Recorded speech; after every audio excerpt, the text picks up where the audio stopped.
Alright, so it's time for a bunch of different gameplay sections in a row that are not a Clank section, believe it or not, because we're reaching the end of the game. It is Clunk. He stole my ship and brought it here. You mean the robot once created by Dr. Nefarious to replace you? Yes. Do you have any additional information on him? Here's his file.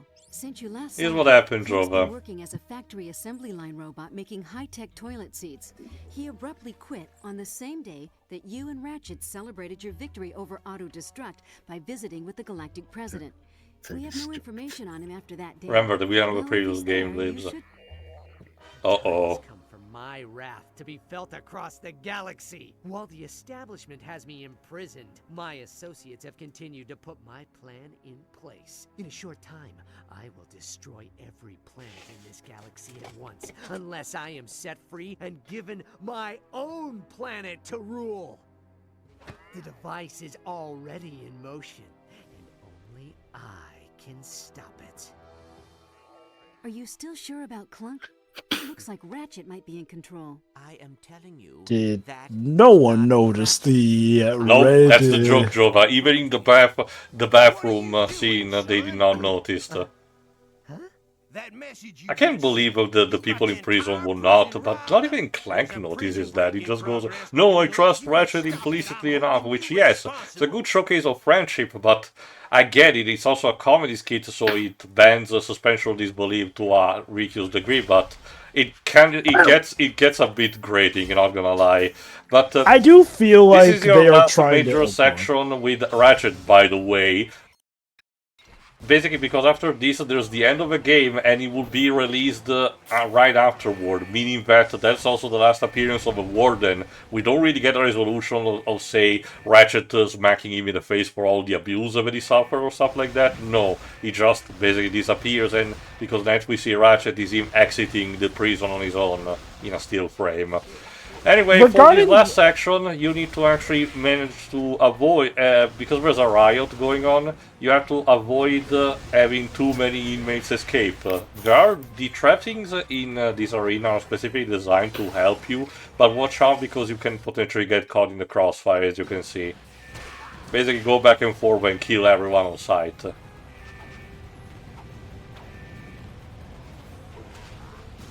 Regarding the matter again of how obvious it is that Ratchet is not villainous, I do feel like this is again them trying to, do, oh, what's funny as opposed to what makes sense, which I feel like, okay, yes, on the surface, Ratchet and Clank does seem like a series that, leads more into the silly and comedic. But I do feel like it's purposeful to remember that there is supposed to be some balance. Like, yes, there's a lot of silly stuff.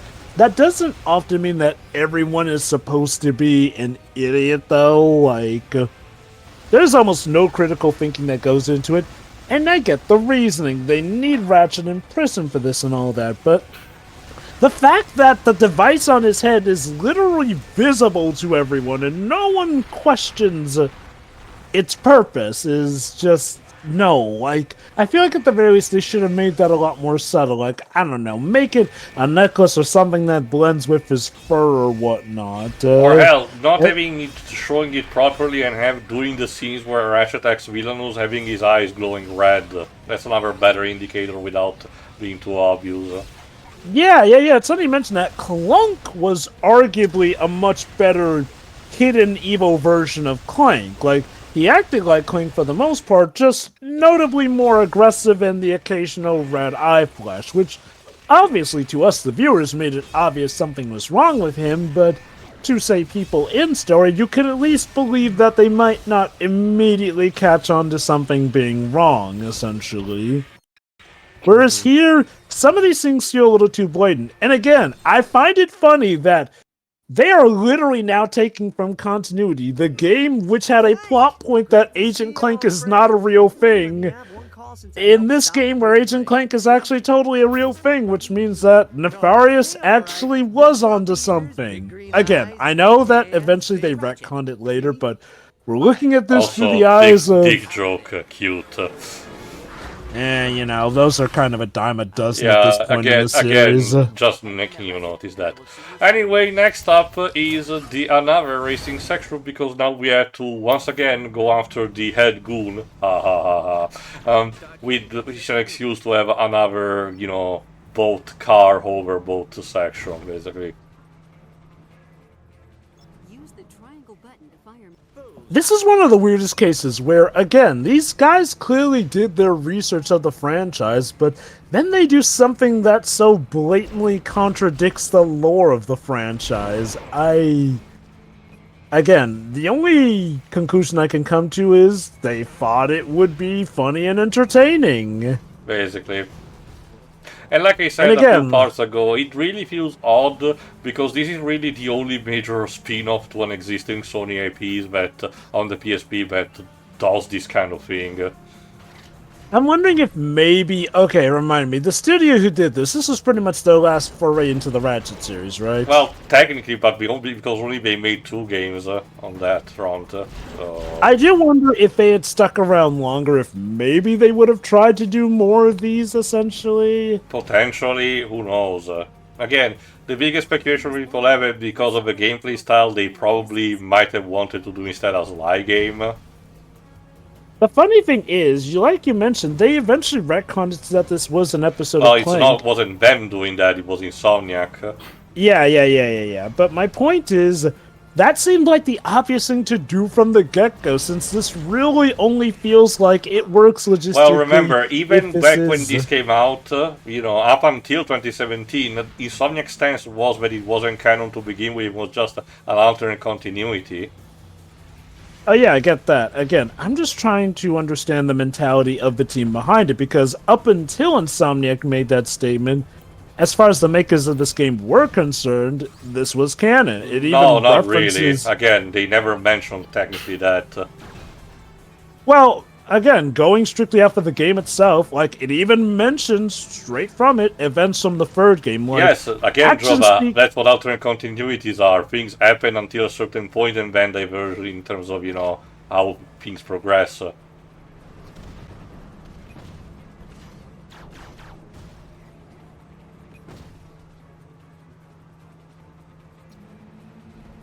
square and L or R to fit down alleys. oh god, that's a weirdly narrow way to go through.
Easy there, buddy.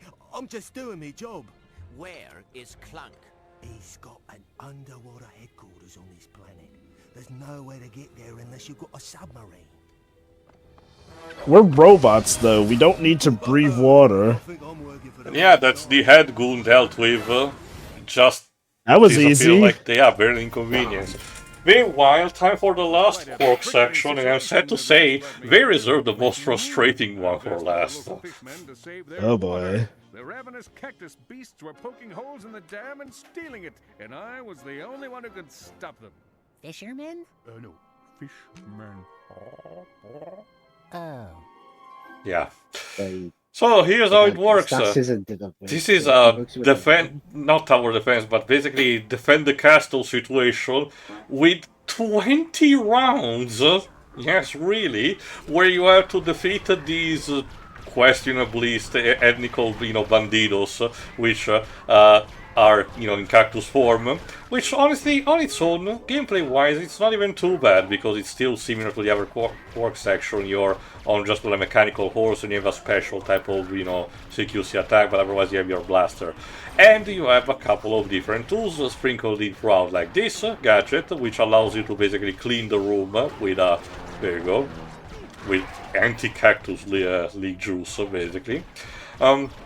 Later on we will get stuff like bath toys, which will help either you fighting against the enemies or to plug leaks that happen in the dam. And later still, you will get a lawnmower upgrade, as you will be able to see. The problem is okay, these first couple of rounds are deceptive because it makes you think that the game is going on at a decent enough pace, because we're already 4 out of 20, so, things are proceeding right at 5 now, right? Well, no, because later rounds, starting, you basically get to see everything that the game has to deal with at the 10 away mark, 10 out of 20 round. But afterward, the rounds become filled with more and more enemies, and it becomes just as long to go through. It's not even a case where it's impossible. I almost failed, as you'll be able to see, but it is possible still. It's more of a matter of a test of endurance. And by the way, every 6 rounds, instead, you get this particular round where recycled assets of the big cow enemy from the mutators from Size Matters charge in front of you. You can actually die in this sequence if you run out of nanotech, so you need to watch out. While in the normal rounds, you can't actually run out of nanotech, instead you get dizzied for just a few seconds, which while on paper is good because it doesn't make you give a game over, it basically gives the enemy more time to actually damage the dam, meaning that you have to deal with a lot of things at the same time and actually pray to God that you manage to align everything correctly and that the dam is not taking too much damage. Again, trust me when I say this, it gets frantic towards the end. Ah, the joys of tower defense. I still have to play properly Full Frontal Assault Q-Force, because that one I know he actually has the gameplay more similar to a tower defense, so I have to see what the fuss is about with that. But I hope to God it's not as painful as this. So, with this basically being more or less the end of Qwark's role in the plot... It's just his last playable section. He will still have to do something for the end. Goodness, I do love, though, how... Okay, while his stuff has been fun, I love how up to this point, his biggest plot contribution has been providing Clank a means to turn giant that one time, but... I'm sure eventually... Yeah, there is still a twist or two to reveal. For example, the thing that we've been foreshadowing, why Barney is supposedly work for Kingpin, and, what's happening, basically. Yeah. Somehow I doubt Clank will be claiming to be his real father, like Size Matters, but surely this thankfully we avoid stupid shit like interesting. that. Again, you'll be able to see because we technically end the game in the export, so... Again, this is still a PSP game, so relatively short. And even so, the Ratchet & Clank games have never been particularly too long. I'll admit, for as much issues as I've had with this game, the pacing for its ending doesn't I'm also making me it off look that much. relatively, more sped up as it is. You're not seeing a lot of game overs, basically. That is true, yeah. But I mean, okay, at the very least, it feels like the levels go hand in hand with the story. Like, it doesn't have some of those weird bits in some of the older Ratchet games, which admittedly, part of it was just me not remembering how long they've been. Alright, let's speed up. It's a song. I can understand if you don't remember because it's been a while, but it's the desert theme from the first Nier, specifically the 1.22 version. Despite everything, it still lingers in my heart. I thought it was a Final Fantasy XIV track.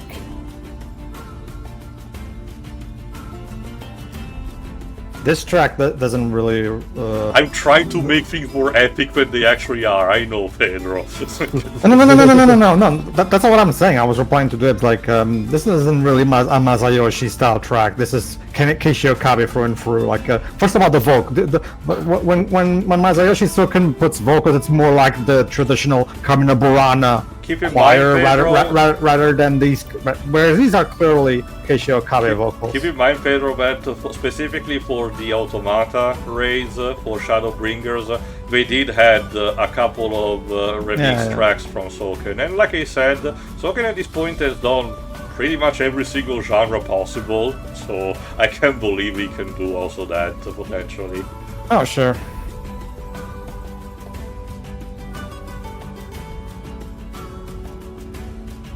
And again, I'm almost at the end of the rounds, but as you're about to see, the health of them is about to plummet very fast, and I need to scrounge around very frantically to make sure that I don't get KO'd.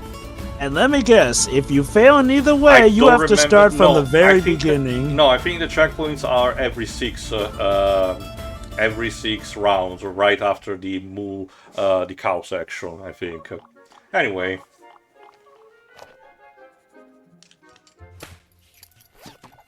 Oh my. Why? Quite a drop. Even for a big hero like you? Also, we know with this that Qwark has a tattoo on his arm. Good to know.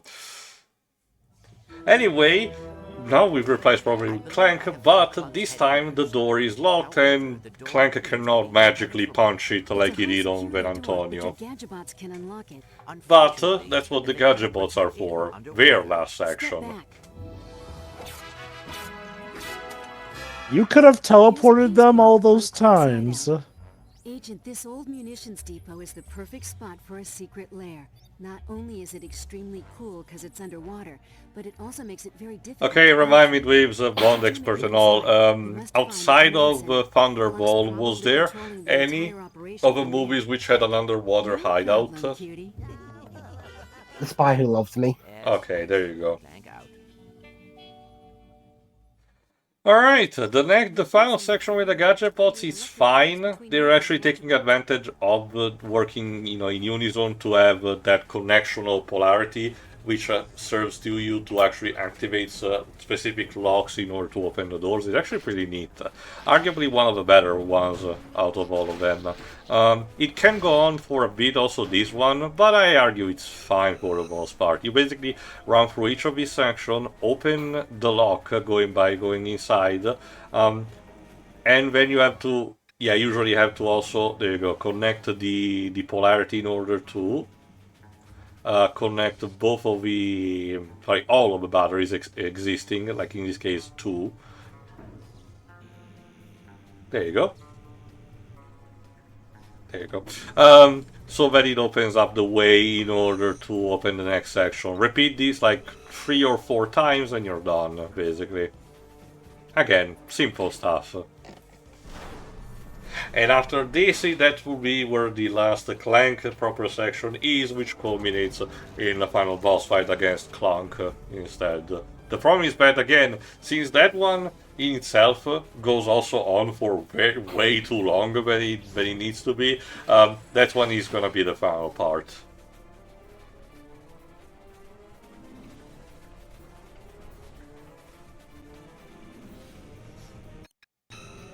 Again, I will also say, to reaffirm the fact that the score for this game in particular is probably the only one where I argue David Bergeron managed to finally give it a bit of an identity, and that's partially cheating by virtue of having a lot of, spy theme, gadget theming, homages and all, so unfortunate.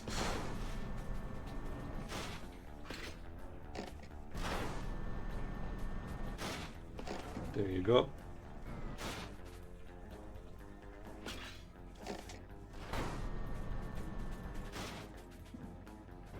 I don't even know what the pillars are that you're actually pulling up, if it's supposed to be like the actual lock inside, or not, or something like that. I don't know.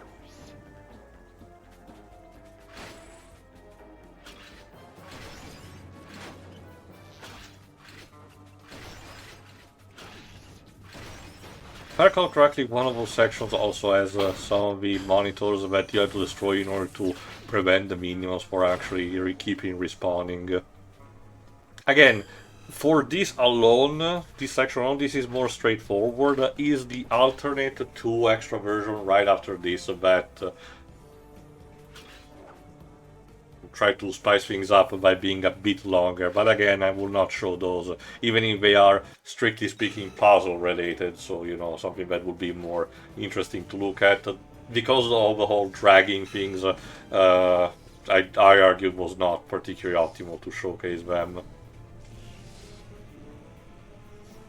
You also have to make sure that, yeah, the gadget bots use the stand command when they are in yellow, because you need to position all of them in a specific manner, and for the later rooms it will become more apparent. Regarding what you said about the music earlier, I think, to be fair, I wouldn't say it leaning into the spy genre is necessarily a crutch or anything that it's wielding on, because like I'd say that spy music is not necessarily typecast. Like, yeah, you know, something like Simpsons, obviously they do the Bond riff whenever they're doing something spy related, but I would say that there's enough variation to it that I'd say the man still deserves his props for making a good spy soundtrack. Oh no, I agree with that, but the thing is that, as I noticed, up until this point, as I mentioned, aside from 2 or 3 occasions in total, I argue the franchise did not manage to have much of an identity, and unfortunately with the Future Saga, again, even when he's still, both when he's still around, when David is still around, and when he will be replaced, the whatever style they were going for these games will be replaced instead by whimsy, which is, you know, to complement the whole, it looks like a Pixar, it plays like a Pixar movie aesthetic, you know. So even that will technically be lost eventually. I do kind of get what you're getting at. Like, I'd say Ratchet and Clank soundtracks were never bad, but they went to that school of thought and basically just make a music track that fits for a level. Like, and you know, that's not to say that that doesn't work, but none of them feel super memorable. It's like, oh, they work for that level as I'm playing through, but I could not hum them like to I save said, my life. There are still exceptions, but I can count them. I can argue, at least for me, I can count them on one hand, unfortunately. It's okay. It's basically like this. Compared to what Stuart Copeland did for Spyro, you know, previous effort of Insomniac, it's not particularly, you know, a good look. Yes, Droga? It's something I would say sadly spans to some games even of this day, where again, they'll settle for just soundtracks that work, but nothing that's like pushing the envelope or super memorable. Again, it's we just already seen something like that with Resistance, where one of the better tracks was hidden in the menu of 3, basically. Alright, I think this is the last one where you basically have to bum rush. You know, out of context, this actually looks a bit similar to some of the dark rooms from Hollow Bastion, especially with those doors that were shaped like keyholes, yeah, I can unintentional see what or you mean. otherwise. Yes, Pedro? While it's not while I wouldn't go as far as to say it's great necessarily, I do enjoy Mark Mothersbaugh Rift Apart score. I like his Doctor Nefarious' theme, and the main theme is really good, and it's used properly as a leitmotif throughout the entire game in various ways. It's nothing amazing, but I will argue it's one of the it's definitely better than some of the lesser Ratchet scores. I think the thing is, like me and Tio mentioned, it's like there are a lot of good standout tracks. It's just the soundtracks as a whole that have been a bit iffy. Sure. I remember hearing recently about Mark Mothersbaugh, but again, I'll check what he has done in between parts. See you for the next part where we technically finish the game and put a stop to Clank's plans. See ya. See ya. See ya.